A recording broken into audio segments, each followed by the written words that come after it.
कि शायरों की महफिल में अभी दिखना सीख रहा हूँ। शायरों की महफिल में अभी दिखना सीख रहा हूँ।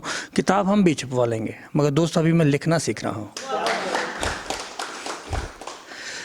उस पे एक लिखा था कि किसी ने किसी को दिल में छुपा रखा है, किसी ने किसी को दिल में छुपा रखा है, किसी ने किसी को आंखों में बसा रखा है, किसी ने किसी को दिल में छुपा रखा है और किसी ने किसी को आंखों में बसा रखा है।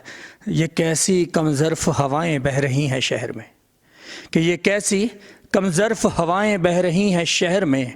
मोहब्बत मोहब्बत मोहब्बत, अरे ये क्या लगा रखा है। शुक्रिया। तो ऐसे लिखा था कि अंदर ही अंदर से खा गया, अंदर ही अंदर से खा गया मुझे मेरा ये गम, अंदर ही अंदर से खा गया मुझे मेरा ये गम। दरिया तो कई हैं आंखों में, न जाने क्यों निकले कम। कि अंदर ही अंदर से खा गया मुझे मेरा ये गम, दरिया तो कई हैं आंखों में, न जाने क्यों निकले कम। और फिर यहाँ आकर मेरी मोहब्बत ने दम तोड़ दिया, फिर यहाँ आकर मेरी मोहब्बत ने दम तोड़ दिया। जब उसके घर वालों ने उसे कहा या तो वो या तो हम। लोग कहते हैं एक औरत खुल के हंस नहीं सकती, क्योंकि हमारा समाज बताता है बेटे ऐसे नहीं हंसते, ऐसे नहीं बैठते। लोग कहते हैं कि एक औरत खुल के हंस नहीं सकती, मगर ये कोई नहीं कहता कि एक मर्द खुल के रो नहीं सकता। लाखों दाग हैं उसके दामन पर, मगर चाहकर भी वो उन्हें धो नहीं सकता। ये सूरज भी तो एक मर्द है जो हर रोज ढलता है, कि ये सूरज भी तो एक मर्द है जो हर रोज ढलता है। उंगलियां तो हम पर भी उठती हैं, मगर हम मर्द हैं ना तो चलता है। मैं औरत हूं मेरी इज्जत करो, मैं औरत हूं मेरी इज्जत करो। अरे यार भगवान से थोड़ा तो डरो।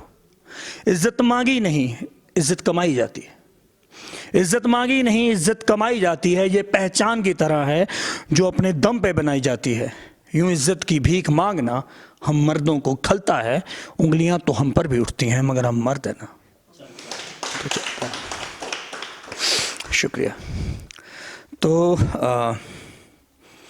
वुमेन से कम से सीरियसली मतलब मैं थोड़ा वुमेन के साथ ज़्यादा अटैच होता हूँ। रीज़न बिहाइंड कि मेरी भतीजियाँ और मेरे भांजे भांजियाँ बहुत है, मतलब कम से कम अगर मैं सारे बात करूँ 8-10 हैं कम से कम।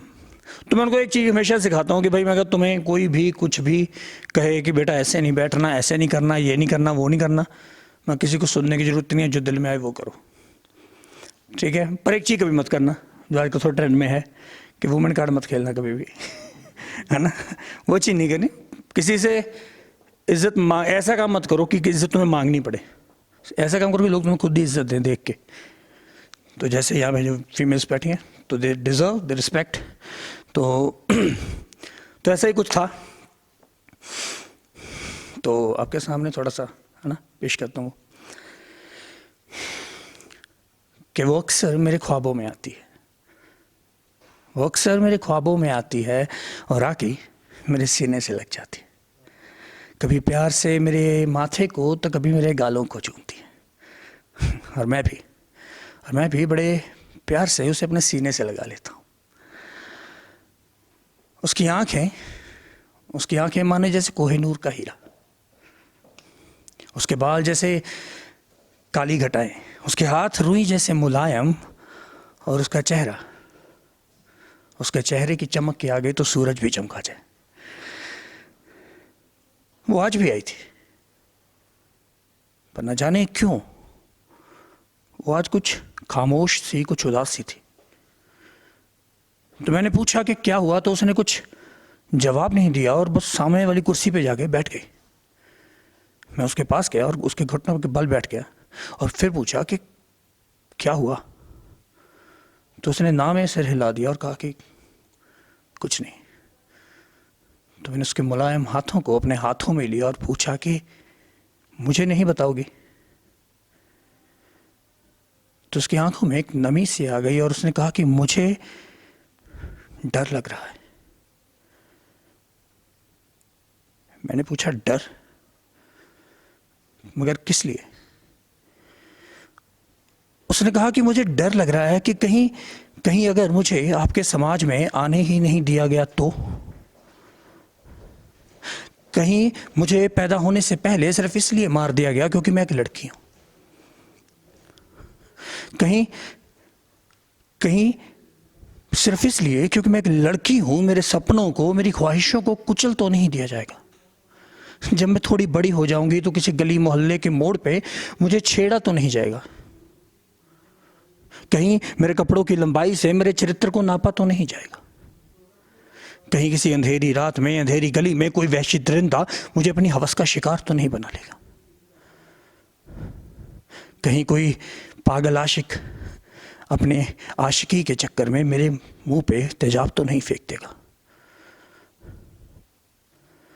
और मान लो कि मैं अपनी मर्जी से अपना जीवन साथी चुन लेती हूं, तो ये समाज मुझे ये तो नहीं कहेगा कि तूने अपने माँ बाप की इज्जत को मिट्टी में मिला दिया। और मान लो मेरी शादी के बाद मुझे सिर्फ इसलिए मेरे ससुराल में मारा पीटा तो नहीं जाएगा क्योंकि मैंने वंश बढ़ाने के लिए उनको बेटा नहीं दिया,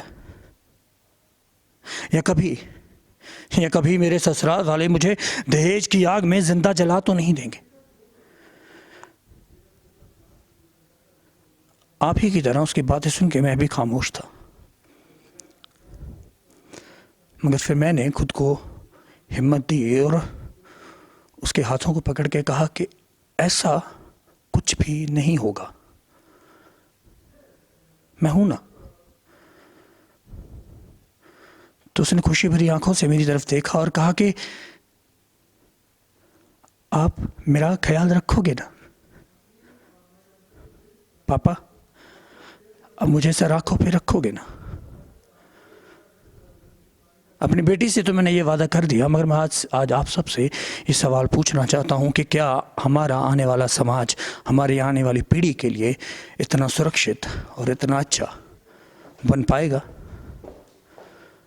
खुद से ये सवाल जरूर पूछिएगा। Thank you.